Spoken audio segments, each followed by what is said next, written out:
Here we are, ladies and gentlemen. We have officially arrived at the Season 1 finale of Marvel Studios' What If? Episode 9 of the season, where things finally converge in this episode. The multiverse is going crazy. We got Ultron with the Infinity Stones. The Watcher is breaking his oath. That is the title of the episode. What if the Watcher broke his oath? And of course, it's another great episode. I mean, definitely not the greatest episode of the season. I mean, I think the Doctor Strange episode and the T'Challa Star-Lord episode and the zombie episode are definitely better than this. But it's definitely, up there because it was just such a cool episode. There were so many cool moments in this episode. The cinematography was amazing as well. It really has been throughout this whole season. But it gets me really excited for season 2, especially with some of the stuff that's set up here, especially with that post-credit scene. So for those that don't already know, there's a post-credit scene. We'll be talking about that later, but first of all, before we get into any of that,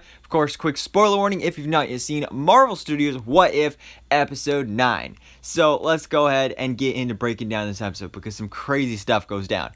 So, of course, we follow up after last week's episode in Episode 8, where the Watcher goes to Doctor Strange Supreme and says, I need your help. So he breaks his oath, he interferes, unlike he always said he wasn't allowed to. So he interferes and he starts to assemble the Guardians of the Multiverse. So we start by seeing Captain Carter playing out basically the beginning of Captain America the Winter Soldier, where instead of Steve Rogers, it's now Peggy Carter. So you've got Captain Carter up there on the plane. She's wearing a stealth suit, very similar to what Captain America wore in that film. And you've got Black Widow up there and Brock Rumlow before he becomes Crossbones. And then she jumps out of the plane and then she goes to fight Batroc until the Watcher shows up and says, you've been chosen. And then we get to see this with each and every character here, where we get to see Star-Lord T'Challa. He's battling Ego, following up after that cliffhanger. We all get to follow up after all these cliffhangers from the episodes. So he's battling Ego, and then he has been chosen. Then we've got Sakaran Iron Man and Gamora Destroyer of Thanos. This is one that we never got to see this season. This was an episode that was cut short due to the pandemic because they didn't have time to finish getting it ready or something like that. And this really makes me interested and excited to see that episode. Although at the same time, it kind of doesn't make sense to show it because, I mean, we are going to be seeing that episode in season 2. But now that this has already happened, it doesn't really make the most sense and that she's involved in this episode. But, I'm still excited for it. I mean, we get to see Sakaran Iron Man here. This was leaked in a Lego set, where in this episode, basically Tony Stark was going to end up on Sakaar. He was going to make a Sakaran Hulkbuster. Gamora was going to be there on Sakaar. She's going to battle in the Contest of Champions and do all that stuff. And then as the Watcher mentioned here, he said she's the survivor of Sakaar, destroyer of Thanos. So that's why she's wearing the Thanos armor and has the Thanos sword and all that stuff. So we get introduced to these two characters, and of course Iron Man's like, oh, you need me? And then the Watcher's like, no, not you, Stark. I just need Gamora. Gamora, you have been chosen.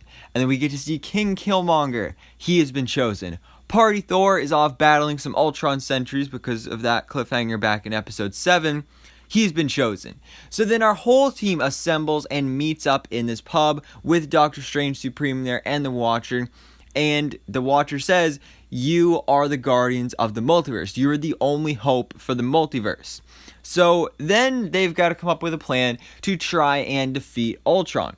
So Doctor Strange ends up giving them all a protection spell until Ultron arrives.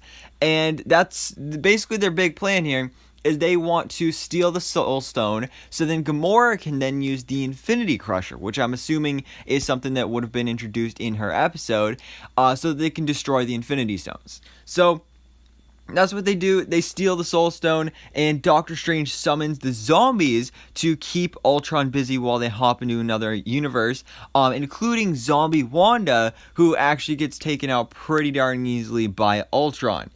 But anyway, the Guardians of the Multiverse arrive in another universe, actually the same universe we saw in last week's episode with Apocalypse Black Widow. So she pops in and steals the Soul Stone, and then they kind of make a truce and kind of form an alliance there.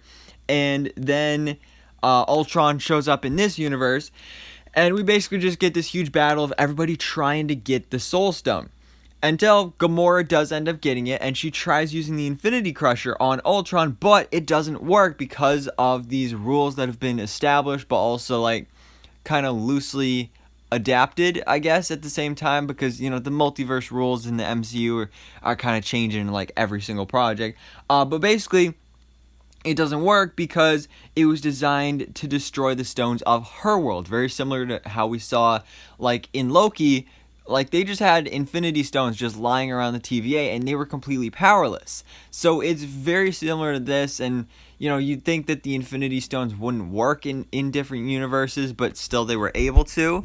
So, I don't know. But anyway, it was still cool. So, our heroes fail in this moment until Black Widow sees that arrow that she had in last week's episode with the Arnim Zola virus on there, and shoots Ultron with it. It hits him right in the eye, and then Arnim Zola takes over, and Ultron is defeated. Then we get some Zola vision, which was pretty darn cool to see.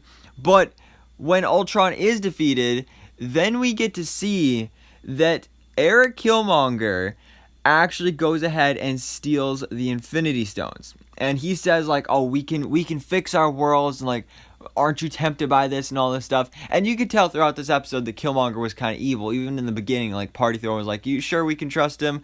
Or, no, I think it was Gamora that said that. But, yeah, so he kind of turns evil here. He steals the Infinity Stones. He's like, alright, I don't want to do this, but he's ready to kill them all. And then we get some cool Zola Vision versus Infinity Killmonger, which was, again, just some beautiful, visually amazing shots here that I love seeing. And then Doctor Strange ends up trapping the two of them in a mini pocket dimension. And then at the end of this episode, that's kind of his assignment, is that now he has to go and watch over this pocket dimension to make sure that they never escape. And I mean, it's not like he has anything better to do. He's trapped in his little bubble over there, which is kind of sad. I mean, he made some big moves in this episode and did a lot of heroic actions, and then he's just got to go back to his bubble. It's really sad, but the Watcher sends everybody back to their own worlds now. They all have to go back to their own time and place. I love this part where Captain Carter is like, can I go back to where I was before? Don't I deserve this now? And, it's very similar to how, Steve Rogers did that in Avengers Endgame. He got his happy ending, but the Watcher says Captain Carter is needed in your world. So I assume that maybe it's going to be similar to how it played out in the main MCU timeline, where if she goes back to her main timeline and lives out her life as Captain Carter, then she will eventually get to go back there, but just not yet, because the world needs Captain Carter. So that was pretty cool. But then the same thing happens with Black Widow. She doesn't want to go back to her world because, she's the sole survivor, so that'd be just as bad as Doctor Strange. So the Watcher is able to take her to the world we saw in episode 3, where that was the episode where Hank Pym, Yellow Jacket, was going around killing the Avengers, including Natasha Romanoff. So there's no Black Widow in this world, so the Watcher is able to take her there, and then she's able to team up with Captain Marvel and Nick Fury to take down Loki. So I thought that was pretty cool. It was a nice little ending for that character, even though she didn't really get that much screen time in this episode. I still enjoyed it. It was a nice ending, and then we get this ending to the episode, this ending to the season, with the Watcher saying that he will protect the multiverse until the end. And then that's where it ends. And again, I think this is just like the perfect ending for this season, because we've spent all season building up each of these stories, each of these characters, and now they all come together as one.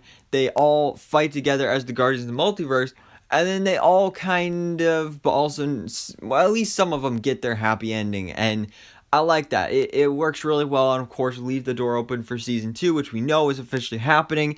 And speaking of that, we do get a post-credit scene here, which I was expecting, because, all MCU things have a post-credit scene, but I was expecting it to be some sort of setup maybe for Doctor Strange in the Multiverse of Madness, especially since some of these characters have been rumored to be coming to live action for Doctor Strange 2, including Captain Carter and Doctor Strange Supreme.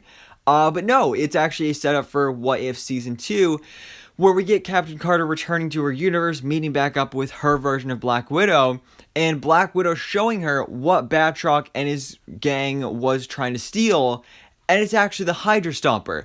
And Black Widow says, and there's somebody inside. So I'm assuming this has to mean that Steve Rogers is alive and he's inside that Hydra Stomper, but I don't even know how that would make sense, because, I mean, that was something established in the first episode with the Hydra Stomper that it's like, yeah, it's indestructible, so I mean, yeah, sure, I guess he would have been able to survive, but, like, if he's stuck there inside the Hydra Stomper all this time, how could he survive without, like, food and water and stuff? I don't really know exactly how that works, unless he got, like, some sort of other serum. I'm not exactly sure, but I'm definitely interested to find out. So it's probably going to be maybe even the first episode of Season 2, very similar to how the first episode of Season 1 was about Captain Carter. Maybe the first episode of Season 2 will be, what if Steve Rogers or the Hydra Stomper survived, or something along those lines. I don't know, but it's definitely interesting. I'm definitely excited to find out where that goes. Guys, What If was a crazy journey. You know what, let's do a quick episode ranking. So, definitely favorite episode was the zombie episode. Second favorite was T'Challa Star-Lord. Third favorite was Doctor Strange, so we're just going to keep going best to worst. Then we'll go, I think I gotta go episode 3. I really enjoyed episode 3. Then I'm gonna go this episode 9, then episode 8, then episode 7, and then episode 1. I think that's all of them. So, yeah, a great season. It's definitely very different from anything else that we've ever seen from Marvel Studios, with this being their first animated series, and specifically diving into the multiverse. I really enjoyed it. It was a lot of fun. I enjoyed seeing all of these different stories be explored. And again, I'm excited to see where things go in Season 2. Of course, our next MCU Disney Plus series is Hawkeye, my most anticipated MCU project of Phase 4. So excited for that, November 24th. Get excited for it, ladies and gentlemen. But anyways, let me know your thoughts in the comments below, guys. What did you think about the Season 1 finale of Marvel Studios' What If? And what do you want to see from Season 2? So anyways, guys, thanks so much for watching. Please drop a like if you enjoyed this video, and hit the subscribe button so I can keep you up to date on everything that goes on in the Marvel life.